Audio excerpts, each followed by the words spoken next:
Well, earlier in the show, we heard from CommonGround volunteer Jordan Classen on what life is like on the farm during the winter months. And now Jordan is back with the recipe. Here's Taryn with more. All right, thank you, John. Yes, Jordan is here with a great recipe for the holidays. I know a lot of people are busy baking right now, making those cookies, and this is an old-fashioned sugar cookie recipe. Yes.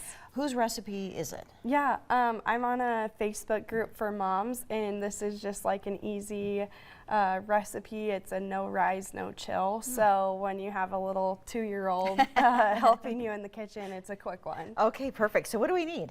All right, so right here we have 3 cups of flour, and then cornstarch is the secret ingredient, and then we also have oleo, butter, and egg, and so we'll just kind of combine that here. And then we also have sugar that we'll add in to the recipe. Okay. And obviously you would have a big mixing bowl at home, but and then it does have quite a bit of flavoring in it, which kind of is fun for the little ones to see too. And so vanilla. Yep, so we'll measure out 2 teaspoons of vanilla extract, and then we also have a teaspoon of almond extract and a half a teaspoon of butter extract, just to kind of give it some extra flavoring. Okay. And then once it's all combined, we roll it out into, or make it into a loaf. And so that's over here on the tray. And we then we'll roll that out with a rolling pin and shape our cookies, which we have our cookie cutters here too.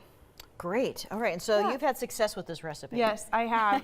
And there's some fun cookie cutters that you can buy in stores. I just chose some farm ones that we like to use, and then roll them out. I like thicker ones, but you can roll them out to whatever your favorite texture is. All right. Now, do you make your sugar cookies all at once, or do you save some dough back and make some a little later so they're nice and warm out of the oven? Yeah, I do make them all at once just to kind of knock it out, and then my little one will ice at the same time. So we just hit the easy button and buy our icing at the store, but you can make your own too. When you're a busy mom, you do what you have to do. Right. These are so cute. These are little farm cookie cutters that you can find.